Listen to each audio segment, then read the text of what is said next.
how do you build the strength, the stabilizing muscles in the wrist, the tendons and the forearm. Okay, uh, hand grippers, we said, great for grip strength, but not good for stabilizing muscles. So what we're going to do is we're going to use a kettlebell, and to gauge with what weight you start with. Start with something that you can only do 5 reps with, and then build your reps up. Okay, build up to 10, then build up to 15, build up to 20. Once you get to 20, increase the weight, start again with 5 reps, and then carry on. And again, just do one set. Don't do 3, 4, 5 sets in one sitting. Do one set. A couple of hours later, do the next set. A couple of hours later, do the next set. Okay, so this is an exercise where we hold the grip, we sit back like this. We're using the stabilizing muscles here, and we're going to push.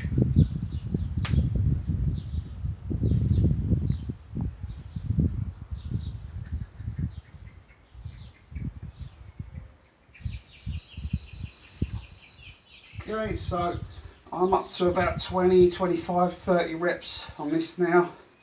Started off with 5, and if you do, by any chance, the weight falls, don't worry about it, just stabilize it again, and then just keep pushing like this. And as you can see, my wrist strength is building up.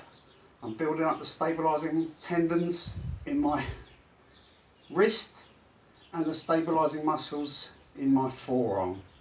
Okay, so that's one exercise.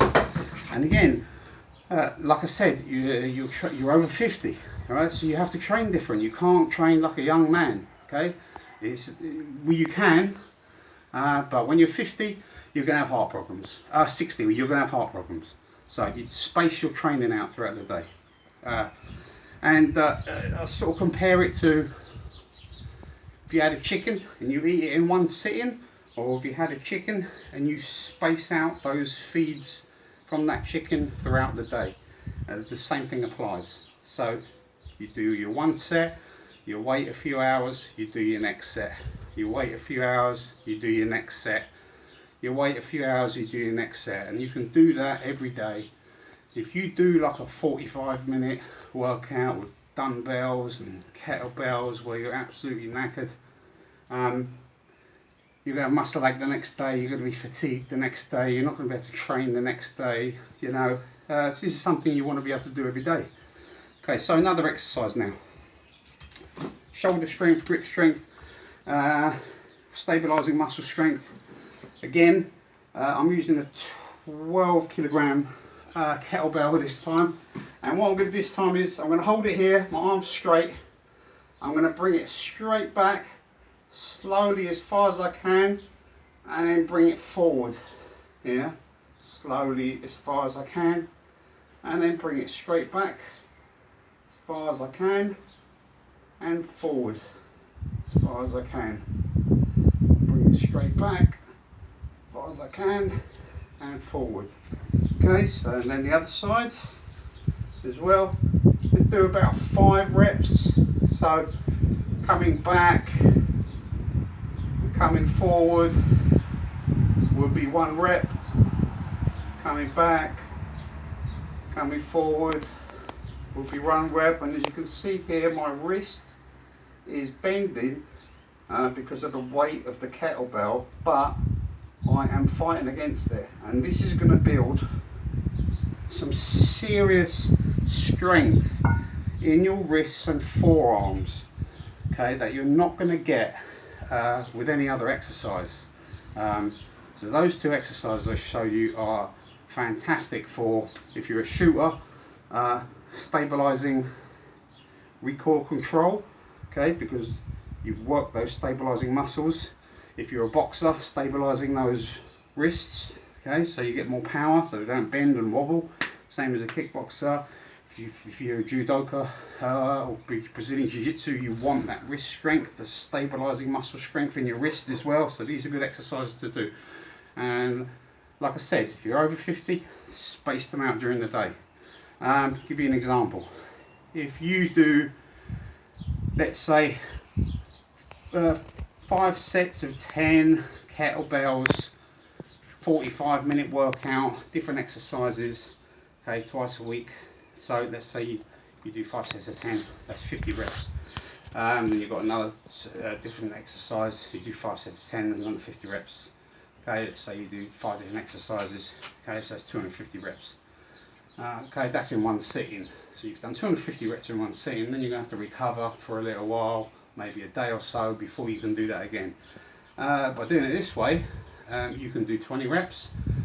2 hours later, you can do another 20 reps. 2 hours later, you can do another 20 reps. 2 hours later, you can do another 20 reps. That's 80 reps already, and you can do those with different exercises as well, space them out during the day. And when you add all those reps up during the week, you're actually doing more exercise than the guy who's doing 2 45-minute hard workouts. Okay. So one more exercise, a few more exercises you can do is like if you're incapacitated like me, or if you have a bad back, or if you're just a general lazy bastard that likes lying down and doesn't like getting up, that's fine. You can train for bed. So just lie here, and again start off, put your hands underneath your bum here like this, palms down, and these are called flutter kicks, like this. And I would just do them till failure, until you just can't do them anymore. Just flutter kick till failure. So I'm failing on about 150 reps now. I started off with about 20, now I'm up to 150, 200. Do those 2-3 times a day, every day. Done those. Okay, you can come up. If you've got a bench like this, it's fine. If you just do bed, that's fine as well. You can just put your hands down on the bed like this. Bring your knees up. 1, 2, 3. Exercise like that. Okay, these are brilliant as well. Okay, doesn't put a lot of strain in your back. You're sitting in your bed, so they're good as well. Lie down on your back like this. Put your hands forward. We're just going to crunch. 1, 2, 3, 4, 5, 6, 8, 10. So keep going. Again till failure. Do each exercise till failure, and then give yourself a couple hours break, and then do them again. Give yourself a couple hours break, then do them again. And like I said, you can do those exercises every day then. You won't get no muscle fatigue, you won't get any muscle aches or pains, because you're spacing those exercises out throughout the day. And like I said, for the people who are 50 and older, 50 years and older, it is a much better way to train than doing a hard, intensive workout. And of course, the best exercise out there is swimming.